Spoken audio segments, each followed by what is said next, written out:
ఆశిస్తారు.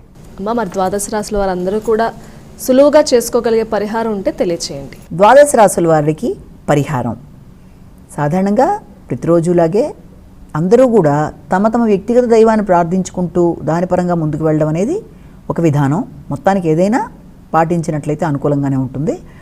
దానితో పాటుగా అవకాశము తర్వాత అనుకూలతలు రెండూ కనుక మీకు ఉన్నట్లయితే తప్పనిసరిగా ఈ రోజున అందరూ కూడా సూర్యనారాయణ స్వామికి సంబంధించి సూర్యుడికి సంబంధించిన ఆశీస్సులు తీసుకునేట్టుగా సూర్య నమస్కారాలు చేయడం, ఆదిత్యోదయం వినడం, ఆదిత్యోదయం చేసుకోగలిగిన వాళ్ళు చేయడం. ఎందుకంటే ఇది చాలా విశేషమైన రోజు కాబట్టి తప్పనిసరిగా ఇలాంటివి చేయడం బట్టి సూర్యుడి యొక్క ఆశీస్సుల వల్ల ఆరోగ్యం అభివృద్ధి చెందుతుంది. కాబట్టి చేసుకోగలిగితే మీ అంతటి మీరే ఆదిత్యోదయం చేసుకోవచ్చు.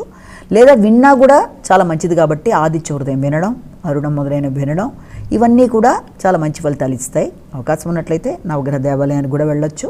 ఈ రకంగా చేస్తూ ముందుకు వెళ్ళినట్లయితే అన్ని విధాలా మీకు ఆరోగ్యపరమైన సమస్యలు ఏమన్నా ఉన్నా కూడా దాన్ని అధిగమించే అవకాశాలు లాంటివి కనబడుతున్నాయి.